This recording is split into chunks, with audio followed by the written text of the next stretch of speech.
బాబు అది పైకి పంపించు, పైకి వెళ్ళాలి, ఇంకా పైకి వెళ్ళాలి, పైకి వెళ్ళాలి అది. ఓకే రావడం ఒకసారి కిందికి లాగండి.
గోండు శంకర్ గారు ఒక 1 minute టైం లేదు, యాక్చువల్ గా సార్ వేరే ప్రోగ్రామ్స్ ఉన్నాయి. 1 minute ఇక్కడ నగరం ఉద్దేశించి ప్రసంగించాల్సిన.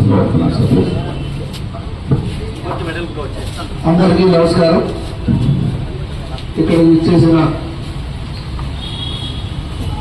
మాజీ ప్రజాప్రతినిధులు, అలాగే తెలుగుదేశం పార్టీ నాయకులు, కార్యకర్తలు, అలాగే మున్సిపల్ కమిషనర్ గారు, అలాగే మున్సిపల్ సిబ్బంది అందరికి కూడా స్వాతంత్ర దినోత్సవ శుభాకాంక్షలు తెలియజేసుకుంటూ ఈ రోజు 78వ స్వాతంత్ర దినోత్సవం మనం జరుపుకుంటున్న సందర్భంగా కేంద్ర ప్రభుత్వం, రాష్ట్ర ప్రభుత్వం ఏదైతే 2047 అంటే 100 సంవత్సరాలకు మన టార్గెట్ పెట్టుకొని ప్రపంచంలోనే ఆర్థికంగా 3వ దేశంగా మనం ఎదగాలని, అలాగే నెంబర్ 1 దేశంగా అభివృద్ధి చెందే దేశంగా ఉండాలని, అలాగే మన రాష్ట్రం దేశంలో నెంబర్ 1 అభివృద్ధి చెందే రాష్ట్రంగా ఉండాలని ఒక దిశానిర్దేశంతో కేంద్ర రాష్ట్ర ప్రభుత్వాలు నరేంద్ర మోడీ గారు, అలాగే ముఖ్యమంత్రి నారా చంద్రబాబు నాయుడు గారు ఒక దిశానిర్దేశం పెట్టుకోవడం జరిగింది. ఆ దిశగా మనం అందరం పడాలని, అభివృద్ధి కోసం మనందరం మన లక్ష్యాన్ని చేరుకునే దిశగా మనమందరం కలిసి ముందుకు నడవాలని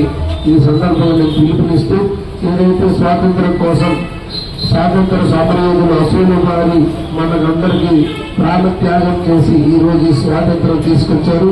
వారి ఆశయాలకు అనుగుణంగా మనందరం ఈ భారతదేశాన్ని, అలాగే మన సమాజాన్ని ముందుకు తీసుకెళ్లాలని, దానికోసం అందరూ కంకణం కట్టుకొని కంకణ పొద్దులై ముందుకు నడవాలని పిలుపునిస్తూ అందరికీ మరొకసారి హృదయపూర్వక నమస్కారాలు, ధన్యవాదాలు తెలియజేసుకుంటూ ఈ రోజు ఈ కార్యక్రమంలో పాల్పంచుకునే అవకాశం కల్పించిన మున్సిపల్ సిబ్బందికి, కమిషనర్ గారికి, ఇతర పట్టణ పెద్దలకు అందరూ కూడా పేరు పేరున నా హృదయపూర్వక నమస్కారాలు, ధన్యవాదాలు.